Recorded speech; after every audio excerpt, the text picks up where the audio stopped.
Hello students आज की video में आपको बिहाइव के chapter reach for the top के फर्स्ट पार्ट संतोष यादव के बारे में बताएंगे। इसकी समरी आपको बताएंगे। सबसे पहले इसके इंट्रोडक्शन के बारे में बताते हैं। इस चैप्टर में संतोष यादव के बारे में बताया गया है, जो एक ऐसी वुमेन है जिसने 2 बार माउंट एवरेस्ट पर चढ़ाई की है और बहुत छोटी उम्र में ही इन्होंने माउंट एवरेस्ट पर चढ़ाई कर ली थी। एक हरियाणा के एक छोटे से गांव से आने के बावजूद इन्होंने दृढ़ निश्चय और कठिन परिश्रम करने के बाद इस उपलब्धि को हासिल किया। हम कुछ पॉइंट्स के आधार पर इनके बारे में डिस्कस करेंगे ताकि हम इस चैप्टर को आसानी से समझ सकें। तो पहला पॉइंट हमारा है बर्थ एंड फैमिली। इसमें संतोष यादव के बर्थ और फैमिली के बारे में आपको बताते हैं। संतोष यादव का जो जन्म हुआ था वो एक समृद्ध परिवार में हुआ था। हरियाणा में रेवाड़ी ज़िले के जोनियावास गांव में हुआ था। इनके माता पिता काफ़ी समृद्ध थे, जमींदार थे। और इनके बर्थ के बारे में एक जो है बात बताई जाती है कि जब इनका जन्म होने वाला था, इनके जन्म से पहले इनके 5 भाई थे। तो जब इनका जन्म होने वाला था तो एक साधु आते हैं जो इनकी माता को आशीर्वाद देते हैं लड़का होने का। लेकिन इनकी दादी कहती है कि हमें लड़का नहीं लड़की चाहिए। और इनका आशीर्वाद जो साधु दे के गए थे वो सही सिद्ध साबित होता है और 5 भाइयों की इकलौती बहन छठी संतान के रूप में पैदा होती है। सेकंड पॉइंट है नॉन ट्रेडिशनल संतोष।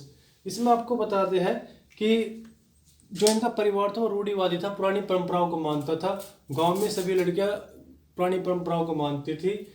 संतोष का नाम संतोष रखा गया था, जिसका नाम होता है, जो लड़की इनके पैदा हुई थी ये लड़की संतोष रखा गया, इसका नाम होता है संतुष्टि। लेकिन ये जो लड़की थी संतोष, ये पुराने रीति रिवाजों से बिल्कुल भी संतुष्ट नहीं थी। ये अपने ही ढंग से इसने जीवन जीना शुरू किया।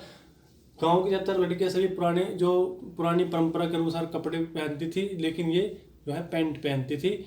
और इन्होंने ये आज बताती है अपने पुराने दिनों को याद करते हुए कि मैंने शुरू में ही बचपन में ये ठान लिया था कि अगर मैंने सही रास्ता चुना है तो लोगों को खुद अपने आप को बदलना होगा, नहीं कि मैं उनके लिए अपने आप को बदलूंगी। तो इस तरीके से इन्होंने जो है पुरानी परंपराओं को मानने से इनकार कर दिया। नेक्स्ट पॉइंट है हर ग्रेट डिजायर फॉर एजुकेशन।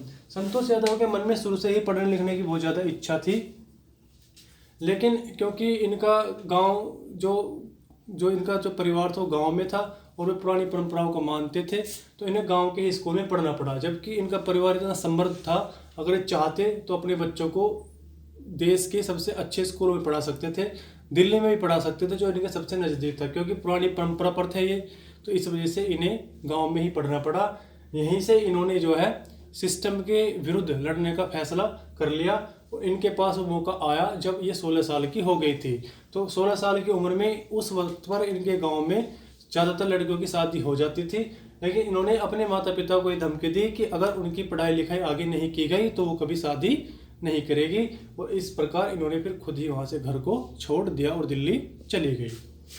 ठीक है, उसके बाद क्या होता है, जब ये दिल्ली चली गई तो दिल्ली के एक स्कूल में इन्होंने एडमिशन लिया और अपने माता पिता को कहा कि उनकी फ़ीस दे। तो इनके माता पिता इनसे थोड़ा रुष्ट थे, उन्होंने इनकी फ़ीस देने से इनकार कर दिया। तो इन्होंने कहा पत्र लिखकर कि मैं पार्ट टाइम नौकरी करके अपनी फ़ीस भरूंगी। तो ऐसा सुनकर इनके माता पिता इनकी फ़ीस भरने के लिए तैयार हो गए। वहाँ से हाई स्कूल पास करने के बाद ये जयपुर चले गए और जयपुर में इन्होंने आगे की पढ़ाई के लिए एडमिशन लिया। वहाँ पर इन्होंने महारानी कॉलेज में एडमिशन लिया और कस्तूरबा जो हॉस्टल था वहाँ पर एक कमरा ले लिया, जहाँ से सामने ही बिल्कुल अरावली पहाड़ियाँ थी। अब क्या होता है, to watch the people climbing up the hills.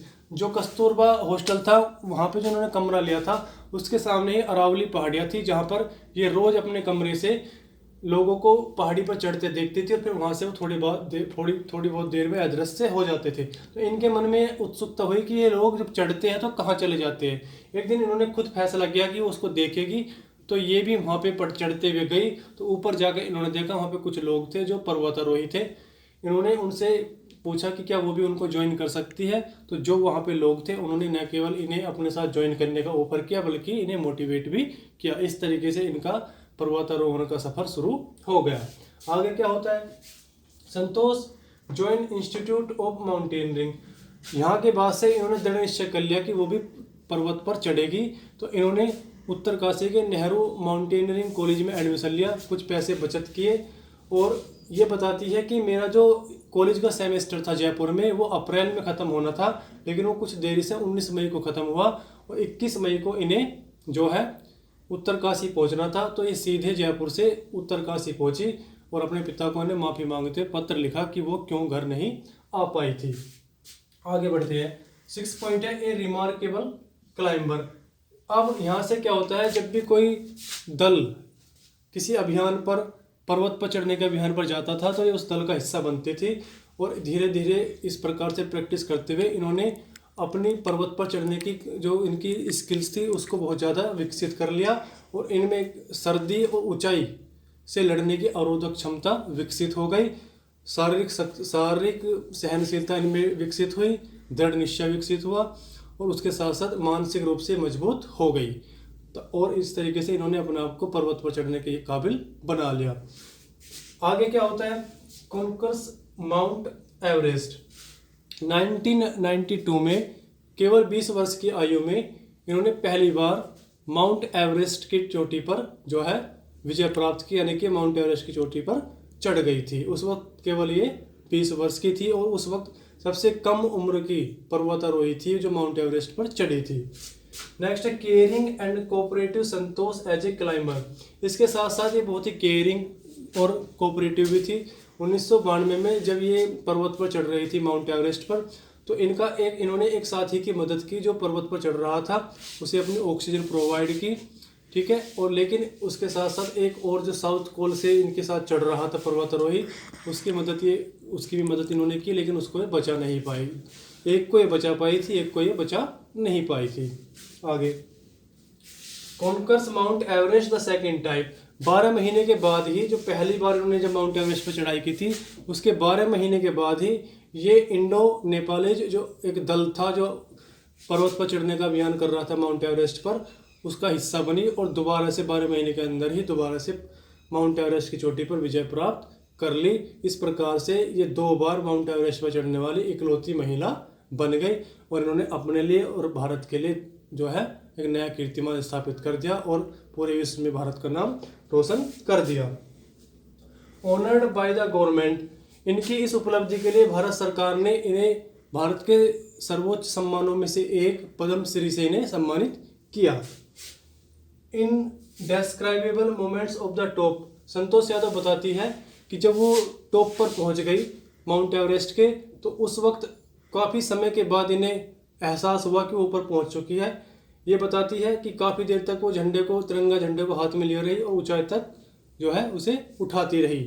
और इन्हें ये कहते हैं कि उस वक्त इन्हें बहुत ही आध्यात्मिक क्षण महसूस हो रहा था और ये कह रही है कि इसको वर्णन करना एक तरीके से बहुत ही मुश्किल है, शब्दों में वर्णन नहीं किया जा सकता। फिर ये बताती है कि क्योंकि ये एक अपने आप को पर्यावरण भी विद मानती थी, ये कहती है कि जब मैं वहाँ से आई तो 500 किलो कचरा वहाँ से उठाकर ही साथ लाई ताकि वहाँ पे जो कूड़ा कचरा था उसको साफ किया जा सके।